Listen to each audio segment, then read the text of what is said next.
Welcome back. It's the Big Blue Banter New York Giants football podcast. I'm Dan Schneier, joined as always my co-host Nick Villada, and I'm walking you a little bit through the life of Dan Schneier, dealing with this 17-month feeling, at least it feels like, construction issue. This is the room that's getting worked on. I used to record out of. It's not quite ready, but I am recording out of it right now for multiple reasons. One, I can't use a green screen anymore for CBS Sports. It didn't look good. And I assume that was the case for this show as well, so no more green screen. Two, this is the issue right now that I'm running into, Nick. What is One, that? I could not budge loose my microphone stand. I lefty-loosey'd the hell out of that thing. Lefty-loosey, righty-tighty. Everybody knows about lefty-loosey, righty-tighty.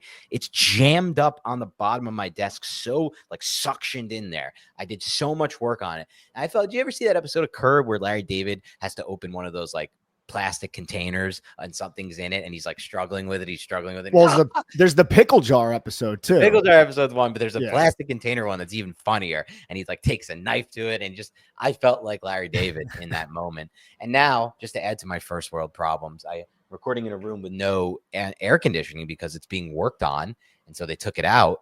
So it's just a lot going on right now. But the good news is Giants training camp is back. We've had 2 days of practices, a lot of red zone work, a lot of insight into who's getting reps with the first team, second team, third team. A lot to talk about. Neither of us had boots on ground yet. Nick, I know you're going to be coming up with some boots on ground, so I can't wait to get your training camp thoughts once you're there. But there is still stuff to talk about. And our goal today, at least my goal on this show today, Nick, is to see how we can spin it forward to the season. So with that in mind, I want to start with Wan'Dale Robinson. That's the player who starts for me. And the reason being, I feel like there's been a little bit of a steady drumbeat. That drumbeat was earlier in spring. Wan'Dale Robinson speaks to reporters. He's glowing in speaking about Russell Wilson. He's like, it's unbelievable. This ball is so catchable. It's just such a different world living with Russell Wilson at quarterback. So he starts with that. 2, Wan'Dale Robinson. You dig back into his tape with Will Levis at Kentucky and Liam Cohen running that offense. Wan'Dale Robinson's running slot verts. Wan'Dale Robinson's getting open downfield, making plays downfield. We go to his career in the NFL. No plays downfield. Coincidence, or was it the quarterback? We head into training camp this week, Nick, and through 2 practices, Wan'Dale Robinson has already uncovered on 2 vertical routes, including today a slot fade where he made an insane catch on from Russell Wilson. The ball was up. It dropped in, little maybe outside his target range, but within the range of his small target, his radius. He makes the catch, the sick catch. And we're starting to see Wan'Dale Robinson operate on the vertical plane in a way that just wasn't available or possible to him with the prior quarterbacks he's worked with at the NFL level. Is this something that should have us adjust our expectations, not only for Robinson, but for the Giants offense this year? It's something that's not overly surprising. And what's going on, everybody? Training camp's here. This is a lot of fun. I think we've made it clear, but we will reiterate. It's incontrovertible that Russell Wilson is an upgrade over Daniel Jones when it comes to establishing an explosive passing attack and getting these receivers the best opportunity to create yards after the catch. And I think that's where Wan'Dale Robinson is at his best, right? It's not going to be contested catches. The guy has like 28-inch arms, right? Like he's one of the lowest. I think it's 0th percentile, his wingspan. It's comically bad. But if you get the football in his hands, he's shifty. He's hard to bring down. He's like a pinball out there. And there's nothing about his explosiveness and his athletic ability that suggests that he can't be an asset and a weapon going deep, although the limited catch radius would suggest that an inaccurate quarterback is not going to be able to put that football on him to maximize yards after the catch. That's not Russell Wilson. Russell Wilson can do that, and we're seeing that early in training camp. We saw it with that touchdown on the first practice, yesterday's practice, and I think that's something that can certainly plague teams, mainly because no one's really going to be looking at Wan'Dale Robinson. Defenses won't be looking at Wan'Dale Robinson and expecting him to go deep because he is such an underneath target. I'm imagining Brian Dable's still going to have a lot of quick passing concepts, quick game, and screens around the line of scrimmage to Wan'Dale Robinson that can bait defensive players to think and imagine that Wan'Dale is going to be running routes in that manner. We've seen a lot of whip routes and pivot routes throughout the years from Wan'Dale Robinson. I think you can run and gas double moves off of that and then use Wan'Dale up the seam, depending on if it's a too high. And Brian Dable's offense, there's a lot of contingencies built in. If it's a single high, then Wan'Dale will do this. If it's a too high, then maybe Wan'Dale will split the seam. Like there's a lot of routes that are dictated by the coverage. And that's just one of many elements that Brian Dable and the Giants offense can get Wan'Dale into these deeper types of route concepts and fool the defense that would result in more explosive plays that Russell Wilson will deliver upon. So to answer your question, yes, I do think this is something that can translate into the season, but there's so many other players on this team who can also be used in that manner. So it's just one of many weapons that I think the Giants have at their disposal, as long as their offensive line can hold up long enough to allow Russell Wilson to deliver these passes. That's the interesting thing. And sorry for those, a little bit of a break probably between Nick and I talking. I'm trying to come off mute and on mute because this microphone issue, I don't want it to impact the show for you guys. But the biggest thing for me is when you look at the numbers last year of Russell Wilson in under 2.5 seconds versus Russell Wilson in over 2.5 seconds, it's like a totally night and day experience with what your quarterback. I think shout out to, I think it was Sal or maybe it was DK on Twitter who sent me these numbers, but Russell Wilson in under 2.5 seconds was top one, top two, they had the lowest turnover worthy rate, was like top 1 or 2 in explosive rate. And it bores out in the tape we watch. I know you remember this, Nick, from watching his Steelers tape. When he was decisive before the snap and what he saw pre to post snap was confirmed, he got the ball out on time and in rhythm and really in good spots. And I feel like that was the case for the Wan'Dale touchdown both today and yesterday at practice in the red zone. That little route he ran to the corner of the left side. So to me, it's a lot dependent on Russ and how he sees the field and how he sees the system. I was listening to an interview with Baker Mayfield. This is set aside from him, but it's interesting, Nick, on part of my take. And he was like, because they were like, for Caruso, it's like, how cool does it feel? They were interviewing him and Alex Caruso. Like, how cool does it feel when you're like on a heater in basketball? Like when a basketball player's on fire and they say, what do they call it? Not in rhythm. There's like a term for it in basketball. He's like, is there such thing for a quarterback? Heating up? Heat check. Yeah. That's what it is. Good call. And they're like, is there such thing for quarterback? And Baker's like, not really, but sort of, yeah. For him, it's like, he's like, for me, it's when I'm seeing the field really well. And I think that's been something that's just escaped the Giants for so long at quarterback. We just haven't had a quarterback who ever really feels in the zone of seeing the field post snap. And that's what it is for Russ. Again, under 2.5 seconds, he's a star. When he's forced to kind of adjust to a play over 2.5, he's no longer that player he used to be. So that's the key to me when it comes to this. And that's such an important point to harp on as well. Just what I was just talking about, where you have all of these options. Look, defenses are going to be trying to eliminate those options, and Russ is going to be smart enough and understand his surroundings and what the defense is doing quick enough to where he catches the ball. He's like, all right, see the safety rotation. I know that Wan'Dale Robinson, based off of the pre-snap look and how they rotated, I know that Wan'Dale Robinson is going to have leverage to the outside, ball out of his hand, and now Wan'Dale Robinson has space towards the sideline with a nickel defender who is maybe 3 yards inside of him. And Wan'Dale he runs like 21 miles. I think he clocked in at like 21.3 miles per hour was his fastest time last year. He can outrun that leverage. Like Wan'Dale Robinson, Russell Wilson is going to understand the leverage deficiencies of the defense, and he's going to exploit them. That's what one of these upgrades that he offers the Giants offense in general. Like, that's one of the primary ones. It's not just his moon balls and his ability to attack outside the numbers. It's all the pre-snap, the post-snap noticing and the savvy nature and the comprehension of playing quarterback that we have lacked, frankly, over the last 6 years. And that's what Russell Wilson's going to bring. And I think Wan'Dale can gravely or significantly benefit from that. And that's a big thing that's been evident in these first two practices from afar, from us watching from afar, especially in the red zone drills. It's just the passing game is more on time with Russell Wilson. And that's something Big Dash, I think, pointed out on Twitter. Shout out to him. He showed a rep where it was the first Wan'Dale TD, and you could just see it's on time. And why is it on time? It's because of what you just said, Nick. It's because Russell Wilson sees the field better post-snap, and he understands the leverage better and all of those things. And I think it's borne out. Go ahead. You have something?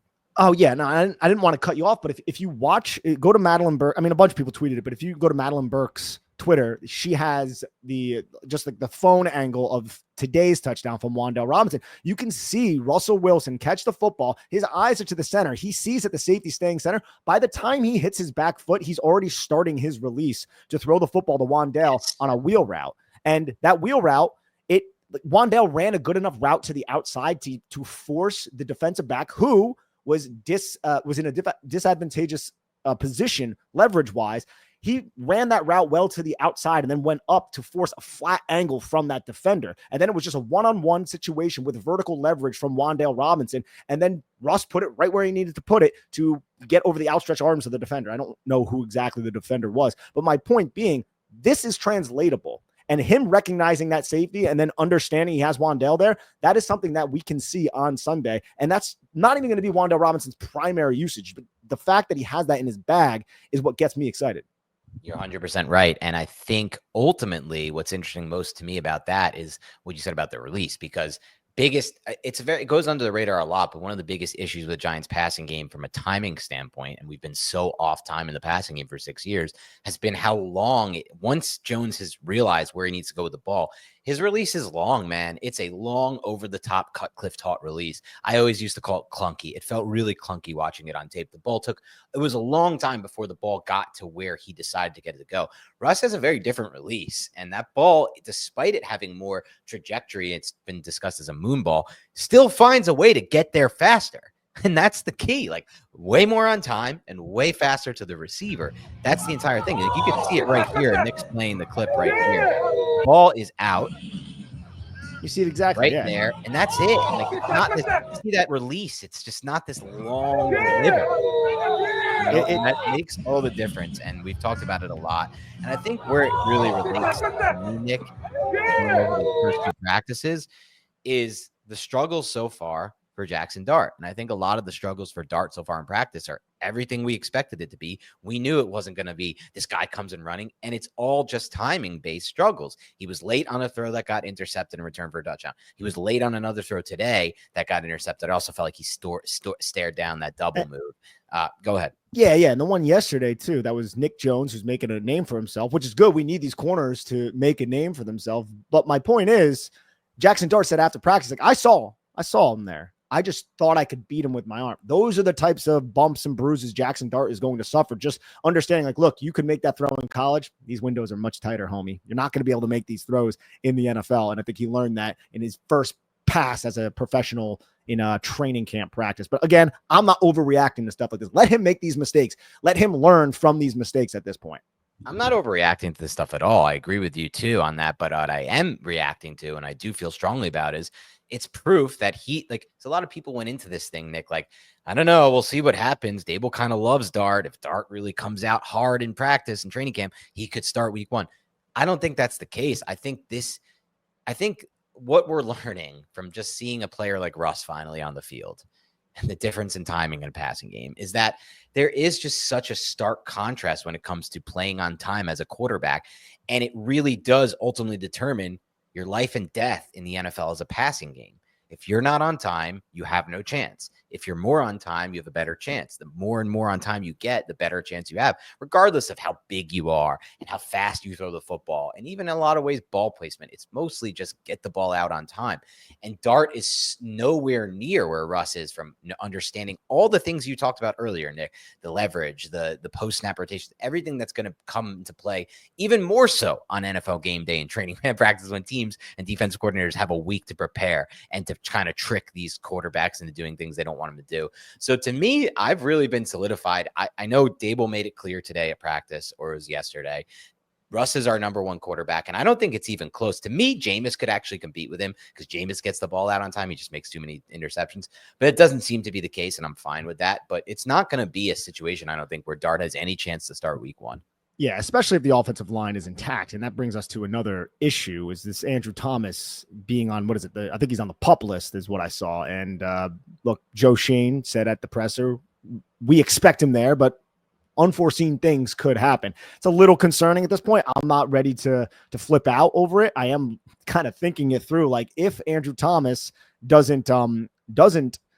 is not healthy, what will be the plan? Will it be the first plan that we're seeing right now, or is there another contingency in place since there is depth along this offensive line? The big question here, are we going to get James Hudson if Andrew Thomas can't play? Right now, it's a question I don't want to answer because I don't want to see James Hudson out there. And I know James Hudson in these first 2 practices has gotten into it with Brian Burns. I saw one play where he actually took Burns down, which you kind of don't want to see in training camp practice, any of our players going to the ground, but it just could happen. It's part of the nature of practicing.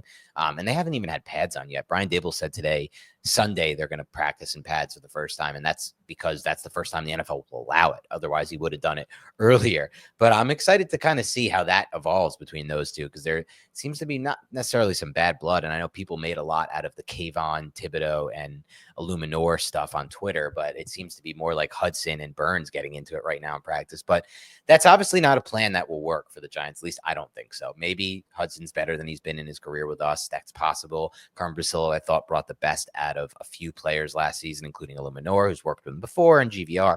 But even just JMS, I thought, was not much better, but a little bit better version of himself last year. Hello, ladies and gentlemen. Look, we all love to work out. The summer's coming around. You want to look good in your bathing suit. But in order to enhance your workout, you want to go and use MitoPure from Timeline. This is a great product. When I started using it, it makes me feel stronger, gives me more energy. I recover quicker. I'm in my 30s. I still have the energy to work out. And if you want that energy, you really should give Timeline's MitoPure a shot and work it into your routine. This, the great year of 2025, is your year to be the best, most energized, most revitalized you. MitoPure promotes cellular renewal and mitochondrial health to address common signs of aging at the root. MitoPure is the research-backed innovation that unlocks your fullest potential. Timeline is offering 10% off your order of MitoPure right now. So go to timeline.com/banter. It's timeline.com/banter. That's TIMELINE. Even Chris Hubbard, when he had to play for the Giants, better than I thought he'd be, specifically in the run game where, that's an area where Brasillo, I think, has helped the Giants. So maybe, but this is a season, Nick, that comes down to Andrew Thomas has to play 17 games. If we want anything to happen for us, Andrew Thomas has to play 17 games, because there was even a moment today in practice where, and we'll talk about him later, Abdul Carter bull rushed Marcus Bowe, and he just destroyed Marcus Bowe. And it's kind of a welcome to the NFL moment for Bowe. Like, you're going to be dealing with different athletes here. So I don't think we have much of a backup plan on the offense line. We kind of knew that. Dude, his move, where his ghost move is insane. Abdul Carter. Not to be jumping around. I know we're talking a lot about the offense. No, let's talk Carter. It's fun. Dude, it's the fun part. Oh, gosh, man. His ghost move, he gets so tight to the tackle to force the tackle to declare his hands before he just instantaneously dips that inside shoulder and is underneath the tackle's punch. Like, these tackles have to be so disciplined with their outside hand against a pass rusher like Abdul Carter, who also has inside spin moves and ways to defeat these tackles to the inside. It's really going to dictate protection. And you also have Brian Burns, Kayvon Thibodeau, and Dexter Lawrence. So, it's such an asset. I know we've talked about it so much ad nauseum at this point, but his overall skill set and what he can do for this defense specifically, and really any defense, is like the sky's the limit. And this is one of the reasons why Dan and I are so excited about this pass rush. I genuinely think if the Giants offense is average, if it's competent, it doesn't even have to be good. If it's competent, this Giants defense, there could be teams being like, the Giants aren't that great, but holy shit, their pass rush, one of the like, if they can just be competitive in the third and fourth quarter, because Abdul Carter is such a difference maker. And the simulated pressures that Shane Bowen runs, the simulated pressure, again, is a 4-man pass rush with an untraditional fourth guy going in to blitz, which would also just be to rush at this point, and then someone else dropping off. So say Dexter Lawrence drops in the coverage and then a DB comes or something like that would be a simulated pressure. And it's something that Shane Bowen ran a ton because he's a Dick LeBeau disciple, going back to his days at Tennessee, where Dick LeBeau was also on staff. Dick LeBeau, the famous defensive coordinator for the Pittsburgh Steelers for a very long time. And Abdul Carter can also drop into space. There's really nothing that he can't do. It's the defending the run. He's not inept at it, but I question if he's going to be able to anchor down consistently against really strong run defenders. That's one thing, but we'll wait and see on that. But overall, man, holy shit, he is showing out early in training camp. Oh, he's showing out. I mean, the thing is with Carter, we're not there yet. Nick's going to get boots on the ground soon, but everyone I've talked to who is there is like, he is absolutely having the best possible start to training camp as he could have. We talked about some of the reps, the bull rush against Bowe on the edge. He had a rep today lined up next to Brian Burns as the D tackle inside him. Super exciting. He had a rep lined up over center. I'm sure you saw this one too, Nick, where he just, I hate to say it, but, and this is a good and bad thing, but, and I will say this, as I pointed out in my tweet, Nick, Some of my favorite times watching Abdul Carter tape at Penn State were when he was lined up over that A or B gap, because I feel like he's even more dynamic there. But there was the rep against JMS today that he sent JMS packing, man. Like it was not a great look for JMS. He got through him completely off balance. JMS is stumbling backward. It's just like, and a listener asked me, Nick, like, is this more of a good or a bad thing? Like, should I be more excited about Carter here or concerned about JMS? And I think the reality is it's fair to be more excited about Carter, because I think there's a better chance that more centers at the NFL level and interior linemen at the NFL level are going to have a difficult time stopping Carter than it is that a sign that JMS is not quite there. 100%. If you're watching on YouTube, you'll see JMS just fly off the screen, and it was off of a spin move. You know how controlled you need to be as an athlete to be able to unlock this type of power off of a spin move where your feet are twisting, you're not necessarily stable, and you don't have this strong foundation to the ground. You're not like driving off the ground. And look how much he throws JMS. It's not a great look for JMS, obviously, but I agree. I think about it much more positively for Abdul Carter and his difference-making ability, especially when you're throwing a move like a spin move and you're able to unlock this type of power. And is there any way to mute the background sound in these videos, or that's just it plays through? So I don't even hear the background. Okay. So if there was, then as long as the listeners aren't hearing it, because I'm definitely hearing it on my end. But with that said, I wanted to bring up something you mentioned, because we're talking about like, how do we move this forward? How do we spin this forward? And what are we looking forward as fans of this team? And I went back, Nick, and I did an evaluation. I watched the entire game, and then I did a cut up of the key third and second down stops against the Bengals last year, because I think that was an interesting blueprint for the Giants. In that game, no team the entire season did a better job of stopping Joe Burrow and the Bengals than the Giants last year. Home game, Thursday Night Football, I was there. And when I went back and looked at those key second and third down stops, Nick, it wasn't anything exotic. It was mostly just rush 4, drop 7. And those guys were overwhelming. Brian Burns had, I thought, his best game as a Giant in that Bengals game. Ojulari had a few plays. Dexter Lawrence was getting pressure. They were winning up front with 4. And ultimately, the Giants should have won that football game. They lost that game because of Daniel Jones. There was no more glaring example, I thought, in maybe his entire career than the Bengals game, both live at the game and then on rewatch. And those are just games that, if you're spinning it forward, we'll win this year. Like, Russell Wilson will make the plays that Jones didn't make. And the reason being, it's not like there was 1,000 plays to be made. It was just a few plays that were very routine for a quarterback. But Jones was really bad in that game, both first half and second half. And even in the second half, when the team challenged them, and the Bengals did, they put everyone up on the line of scrimmage, all 11 guys within 9 yards of the line of scrimmage. Russell Wilson, like we talked about, will get the ball out in under 2.5, nowhere to go with it, and make you pay over the top, whether it be a slot vert to Wan'Dale like we saw in practice or anything else, really. So, like, those are the games the Giants win this year. I really feel confident that Bengals game is won with Russell Wilson at quarterback. I 100% agree. And dude, the one bad defensive play they had, I think that was on like a third and 18 or something crazy. Third and 18 when Burrow did that. We had him stopped all the way up to second and 18. And it was just, I think it was Aziz. I'm not 100% sure, but one of the defensive ends just lost contain and allowed Joe. Pinnock was bad on that. Yeah, it was a bad angle by Jason Pinnock as well. But there were plenty of other plays throughout that game that I remember on third down. Like, where there was a backside, I think it was a backside rush where Brian Burns crashed. He saw the puller and he instantaneously beat the tight end to the block down and tackled Chase Brown or Zach Moss for like a loss of 4. Like, the defense was stepping up. That's the potential of the defense if the offense can hold their end of the bargain. But in that game, the offense couldn't hold the offense couldn't even hold their end of the bargain with the defense holding their end of the bargain. Their defense is what kept that game so freaking close. And that was a primetime game. And it was the Bengals in our house, in the Giants' house. All without Abdul Carter on the field. Of course, yeah. All without Abdul Carter, without Paulson Adebo, without Javon Holland.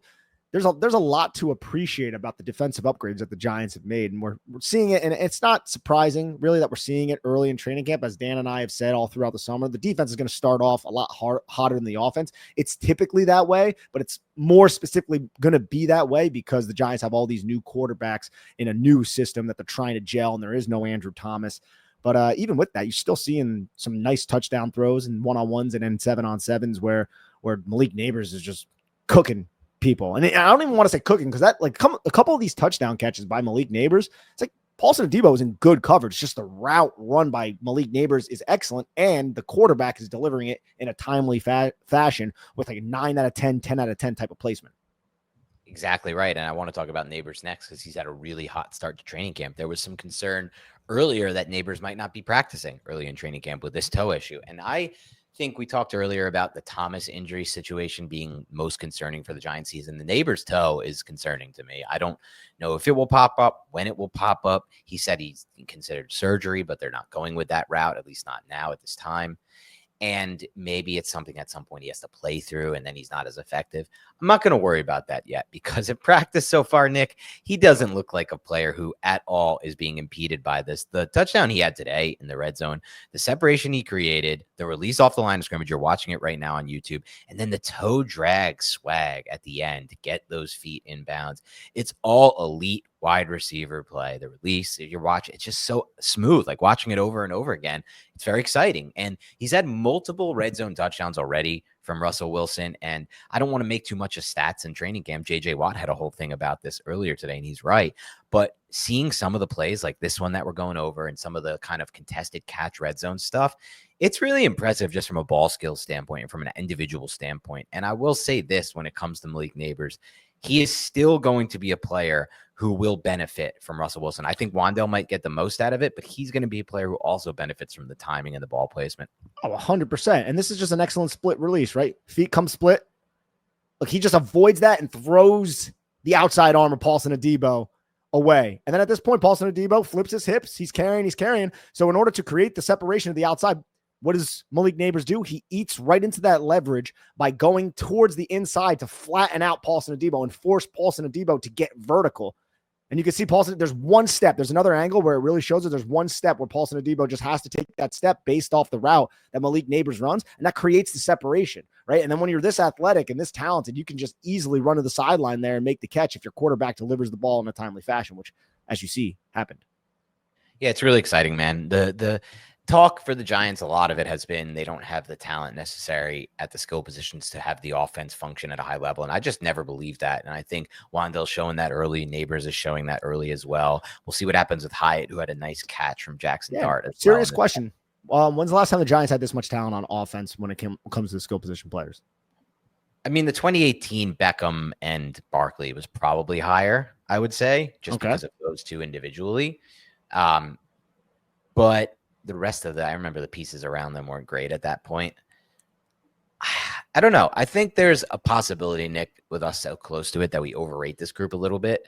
I just ultimately know that they're capable and that mostly the passing game is reliant on the quarterback getting the ball out on time and the offensive line, but really the quarterback. I would say 2018 was more reliable. She also had Sterling Shepard there, and Sterling Shepard was 2 or 3 years in. So, but my point stands. It's been a very long time. And Malik Neighbors has an opportunity to surpass 2018 Beckham, which is crazy to think because Beckham was so damn good. I don't think the Giants have a running back who could surpass Saquon Barkley, but either way, it's a good situation that the Giants find themselves in, especially if the offensive line can hold up.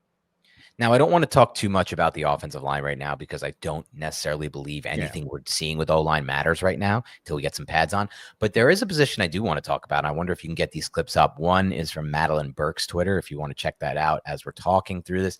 And the other one is probably from maybe Bobby Skinner, Giants Nation, or just on a Giants video. But it's the tight end position because I saw 2 reps today from 2 different Giants tight ends that were really impressive to me. The first was Theo Johnson, who had a red zone rep where he won to the inside. And I was like, Nick, I kind of want to see Nick. I want to see what Nick thinks of this because we've seen a lot of Theo Johnson. And at times we even mentioned like he's maybe not as athletic as the testing looks. He looked different on this rep to me. He looked smoother and he looked, I guess, quicker and just less length, like lunkier. Anyone, you just see a player who, and I think Madeline Burke did a good job of maybe retweeting one where it's like a still shot of him there you got it, Nick. Good job. When he high points that football to make a one-handed grab, like this is an athlete out there. He looks like he has the build at the tight end position for doing it. He looks like he has the ball skills, as you can see on this play. Like, this is insane one-handed stab at the ball. Great lateral agility, movement skills. And remember, he was the number 1 ranked tight end recruit in the same class as Brock Bowers. Yeah, absolutely. And again, these are one-on-ones. So it's not necessarily just that he's scoring this touchdown. It's the adjustment. It's all of the traits that you see that allows him to make this catch on this football. like just leaping up and the hand-eye coordination to pluck it out of the air. Like it's a crappy position for Lane to find himself in, right? Like this guy's so much bigger than you. You're actually not in terrible coverage, but Fidone turns around and sees the quarterback be like, hey, just go backside because the DB who's all by himself is over pursuing a little bit. And then he just throws it up in a place that no human should be able to reach if Fidone plucks it out. It's a good sign, man. Like, I don't know if the Giants are going to let this kid slip through the cracks if he keeps making plays like this. He's making this roster for Fidone, and I think he's going to have a bigger role in year one than any of us project, including myself, going into this. I can see it just from, honestly, to me, I can see it just from that rep. When you can move at that size, at that position, that's really been what's determined a lot of breakouts at tight end position, movement skills. And that's natural athleticism. Like you said, hand-eye coordination, be able to stab that football from that position because he was turned around, had to flip his hips and get his hand up there.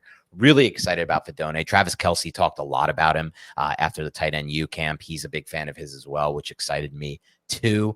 A lot of Nebraska fans have told me like this kid is the real deal. So just keep Fidone in mind. We talked about Theo Johnson. Maybe you'll find that rep. Also, Bellinger had a touchdown from Russell Wilson in red zone drills. I felt like Bellinger did a really good job uncovering on that. And the timing from Russ and the zip from Russ was excellent on that play. That was like, to me, a great example of the Russ difference, that touchdown throw to Daniel Bellinger, because the ball was out so on time on that play.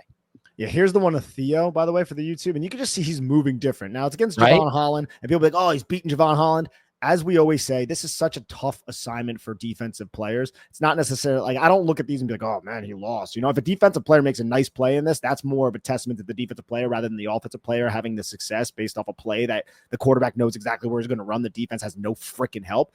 But you can just see the explosiveness off the line of scrimmage from Theo Johnson, makes that contact, throws Javon Holland aside, and there's no one to help Holland, and he just runs over and makes that catch. You can just see he seems to be moving a little bit faster. And I think a lot of this might wasted movement. Yeah, less wasted movement. A lot, and I think that's the point, right? Like we talked a lot about how Theo Johnson struggled last year because it looked like he didn't know exactly what was going on. I would say a lot. It wasn't like once again. It was probably like 5 or 6 plays. Like everybody who watched our film reviews last year, Dan and I'd be like, damn, man, Theo Johnson, you could see the potential, but he looks lost out there. Like he did not know what the hell he was doing on this play or that play. Now it seems like he's much more comfortable. And I know we're just judging this off this, but this tends to be the natural progression of players when it comes to learning a playbook. They tend to learn the playbook. These guys are football players. That's what they do. And when you feel more comfortable in what you're doing, I think you can then maximize your athletic ability and your potential. And that's what hopefully we get from Theo Johnson, because it does look like he's moving a little bit faster.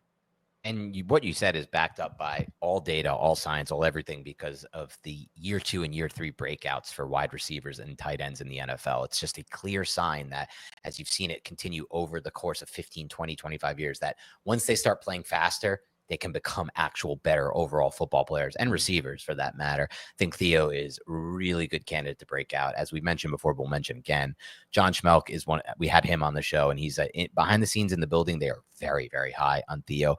One more note for me on the offense, and we can get to anything else you had on the offense. The other note for me is just something Darius Slayton said after practice.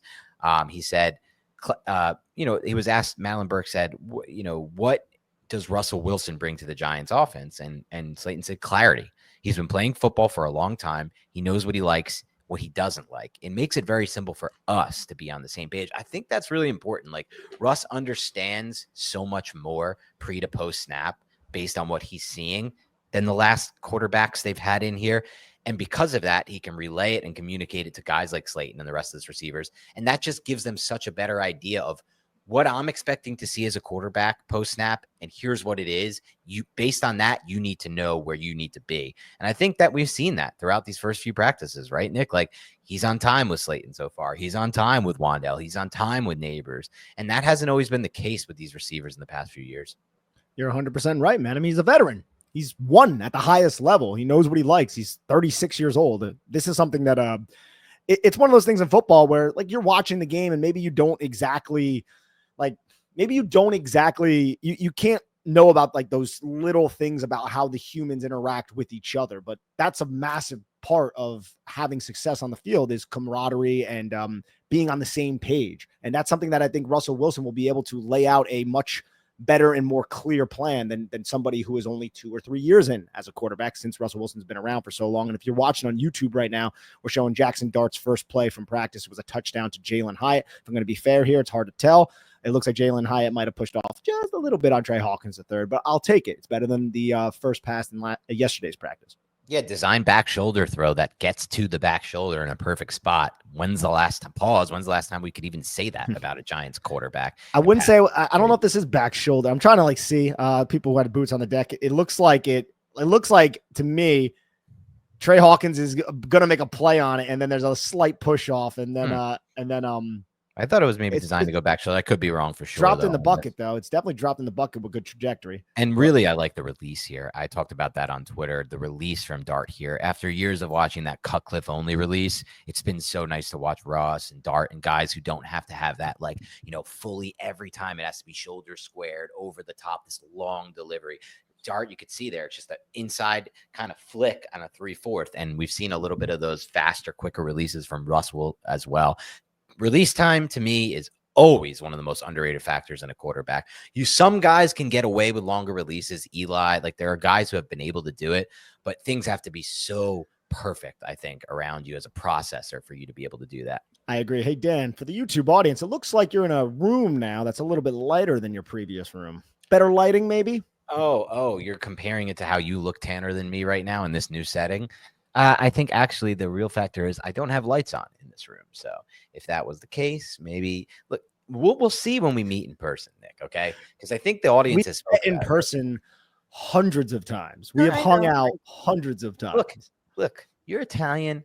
You are a tanner person, but I'll say this: you've spent a lot less time out in the sun this year. So that's not true. I'm in the sun all the time.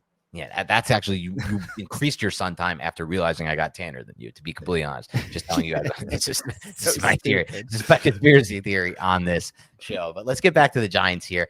We talked a little bit about Dart. I got nothing really more on the offense that stood out to me. I said I don't want to go too much into the O-line. Yeah. Dante Turbo Miller's made some plays, individual reps. I feel like in these situations that are easier, like you said, the defense at a disadvantage. Turbo's one of those guys, and we talked a lot about him in last year's training camp. If something happens to one of the three running backs, he's a great replacement to step in who could provide the offense like a Keaton Mitchell type of skill set. That's what Turbo Miller can offer the New York Giants, and I think there's certainly a place for him. But there's only 3-4 spots on the roster, and special teams is such a factor, and that's where I'm like, I don't know if there's going to be a place for him. But if he ended up making the roster, I would be slightly excited about the potential of him, but what would he actually do and how many reps would he actually earn? That's really what it would come down to. That's why these training camp practices and these preseason games are so important for players like that. Well, I will say this one note on that is we're expecting Kafka to call the plays again. That was the best time they used that type of player, I guess, that type of skill set at the running back position, I thought was Breida and under Kafka. So maybe because Kafka's back, there could be a role for him. Last note I want to say, it's confirmed. We saw it on tape, and it's confirmed for me in just a few reps I see at training camp. Cam Scadaboo is a very natural receiving back out of the backfield, man. When he runs his route, it looks natural for a running back, really natural for a running back. When he catches the football, it looks really natural for a running back. He's going to, I know Tracy was the former receiver, and I think Tracy will be a better receiving back with Russ. But I think Cam Scadaboo is going to earn that role as the primary passing down back for the Giants if he can just get himself a little more accustomed to pass blocking. That's what's going to come down to. And for those in the YouTube audience, check out this. This is a fun rep. Again, Bobby Okereke is in a tough spot. It's one-on-ones. Bobby Okereke over pursues, and Cam Scadaboo ducks underneath. And now it doesn't go complete, right? Because it looks like Bobby gets his hip or his hand into the passing lane and uses Cam Scadaboo's hip right there to propel himself. Just savvy vet move. But to Dan's point, look how natural that was for Cam Scadaboo to uncover there. Good recovery, though, by Bobby. Good recovery by Bobby. But yeah, I'm just excited about that. Let's move along to the defense. Some notes there. We talked about Abdul Carter, been lined up all over the place already, which is so exciting to me. D tackle, over the center, on the edge, been explosive, been really impressive working with the 1s and 2s at times. Dexter Lawrence, Nick, got a raise today from the Giants. They rewarded him for being the best nose tackle in football by far. And that's borne out by his pressure rate being 5 times as high as any nose tackle, 5 times as high as any D tackle, despite his double team rate being 2 times as high as any player. And they rewarded him basically incentives, $3 million, Nick. It's not going to impact the cap. This is a situation to monitor, though, because like Dex is going to have to ask for a new contract soon. Like he's very underpaid at this point, given when he signed it. But I am happy that this is no longer an issue for this season, because I'll tell you what, Nick, he was one of 3 players to speak to the media after yesterday's first practice. And we already had the Pat Leonard like double down. Like Pat Leonard like asked him a question about the contract, then like followed up with another question about the It's just going to be like a lot of bullshit about the contract that I don't want to deal with. And I just don't think it sets a good precedent for the season. So I'm happy that's over with. Yeah, and look, like Justin Matabuke and Milton Williams, and like I have a lot of respect for those guys, but they're making more AAV than Dexter Lawrence right now. Like how long? And they shouldn't be, right? Exactly. And it's only fair for Dexter Lawrence to be like, hey, I got to get paid what I deserve, and I completely understand that. But to your point, yes, I'm happy that that these incentives have been provided to him, so hopefully this narrative can be shut down at least for this season. It's been a bit quiet on the linebacker front, I think, so far in camp. We usually is. Yeah, but sometimes like Deontay Johnson pops, so like maybe we. That's more like team period, some hitting. True. Yeah, True. When we're not at that stage yet. You're right. We're at shorts and shells right now. Shorts and shells, the early stage. Darius Alexander getting reps with the 2s exclusively. I like Jackson Dart's been getting the reps again with the 2s. We missed that earlier, but that's interesting for Alexander. I want to see him move up. Dexter Lawrence talked about Darius Alexander yesterday and talked about how he worked with him during the offseason. They trained together. Dex said, and I thought this was interesting because he even took the time to do this, he was super impressed by the things that Alexander put on tape at Toledo. So he's like, look, take it slow with him. It's going to have to translate, but he was very impressed with this tape. To be quite frank, dude, like his tape was fucking phenomenal. Like it's the question of like, how does this translate? Because he's 24 years, whatever he was, 23 years old, going against like 18-year-olds in the Toledo conference. Like that's the thing. It's not just like you can be like, oh, look how good this tape is. That's going to happen week 1 against the Commanders. No, you're not facing the same level of offensive linemen, but it's interesting. I really want to track his progress, but let's focus on where we need to focus the most on. The biggest concern for this defense to me by far, the secondary. So a lot going on there. You mentioned earlier a name of a backup slot who could become a big training camp star. But what about the cornerback 2 battle first? Because first day, Flott took the first rep, but Banks rotated and was about even. Today, it was almost all Banks with the first team defense. What are your thoughts there on that situation? See, I don't have my boots on the deck. I wish I could opine on this in a more accurate manner. I know there's clips going around of Flott losing one-on-ones, and it's just like they're one-on-ones. Like you're going to lose on a back shoulder to Darius Slayton in a one-on-one situation in the end zone. I'm not going to read too far into that. I'm just looking at it more so from the perspective of the New York Giants. They're much more incentivized to have Deontay Banks win that job. I think it will be an honest competition between the 2 players. But if it's close, I have to imagine they would like to give Deontay Banks the first shot to win that. That's what I ideally would like. But we'll have to let the chips fall as they may. And I'm excited to get my own eyes on it to see exactly what's going on with those 2. Yeah, I'm with you on that. I think Banks is the lead there.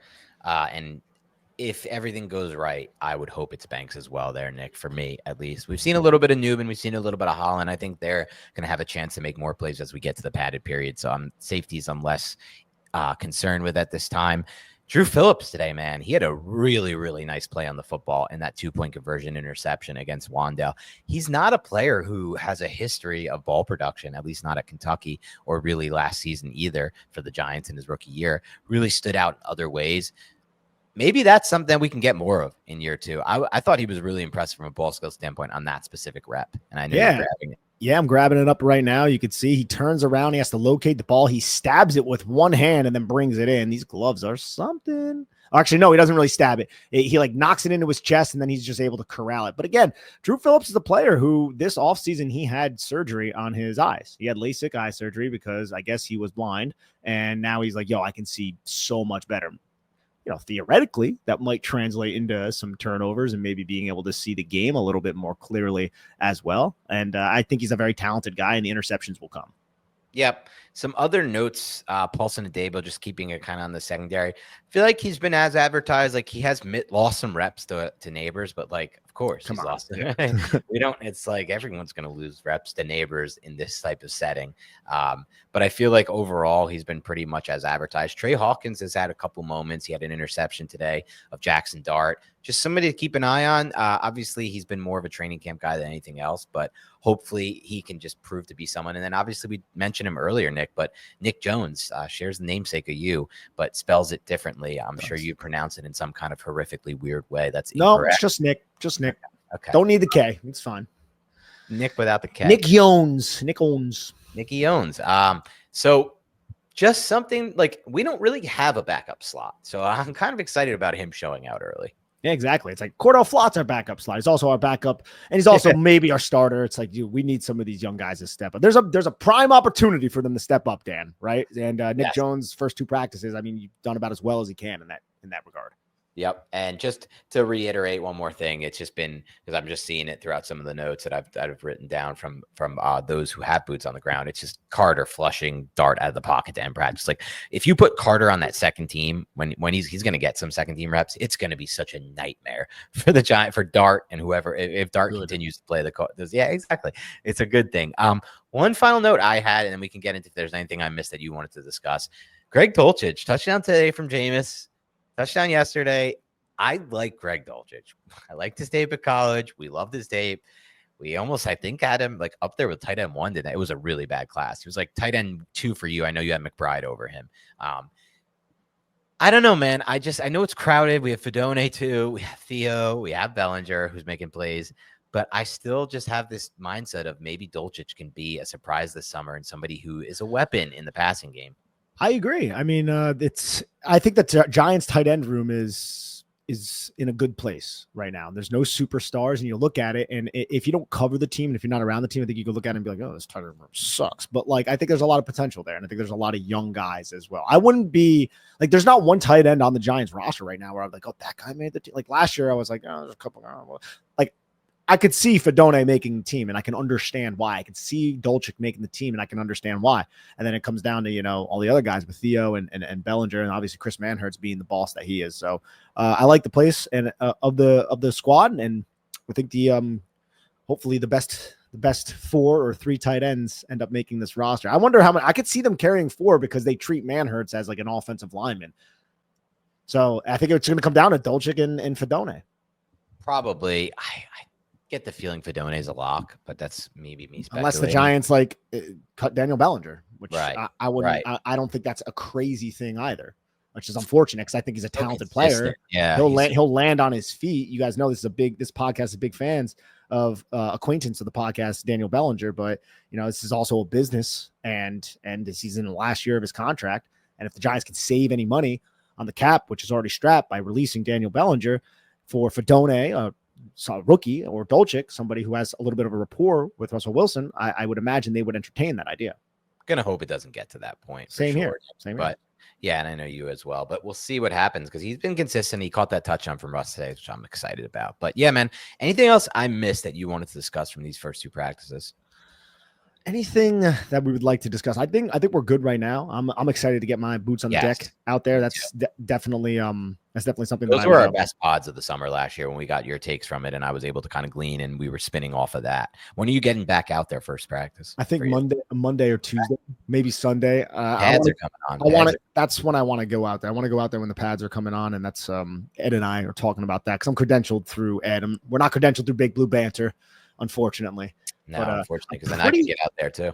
I know. I'm pretty sure the Giants are actually credentialing some content creators, Nick. I don't know if you saw this. I didn't get the call. Yeah, and I was, why not? Neither did Bobby. I'm like, Chiggy got the call. I don't even know who that is. Chiggy, whatever. There's some names on there I've literally never heard of. No, same here. And there's no disrespect. There's plenty of people who haven't heard of us, but I know Bobby Skinner. Bobby Skinner didn't get the call, and neither did we. So I'm like, shit, man. Yeah, it is what it is. Look, we're popular, I believe, on Twitter and in our just podcast and YouTube. Are these like Twitch? These are like TikTok. Twitch is like 100,000 people, which we don't have. And so when you're that popular, and you're going to get the call from the Giants, I think they're also probably not people who have ever said anything bad or critical of the Giants. Maybe they do. Bobby we don't know. Got in trouble for that, and that's something that we will do. We are critical all the time of the Giants, as we should be. This podcast is not affiliated with the Giants. We are commenting objectively on the Giants. We will continue to do that. Hopefully one day they recognize us. I know some people do. Carl Banks loves us and he's part of the org. So you never know. One day, maybe. 100%, Dan. And also, like, we have our obligation is to provide the best analysis of the team that we all collectively love. If we were not doing that, we're doing a disservice to you, the listener. So that's why, like, people who are homers and they just provide fluff on the team, like, I never really fully understand that if they're not affiliated or being paid by the New York Giants. At that we'll point, never be that. I know exactly. Yeah, you won't, and I won't. So, and I think that the listeners appreciate that. But congrats to all those content creators, Shiggy and whoever. 100%. Yeah, no hate. No hate. Good for you. You'll probably have a cool experience getting to do that. So meet some players and things like that. But otherwise, we will get Nick back on the ground, and he will be credentialed through Big Blue View, not Big Blue Banter. That's fine. It still means Nick's at practice. So keep it locked and loaded on Big Blue Banter. You're going to hear from us very soon. Have a great rest of your week, and we'll talk to you soon.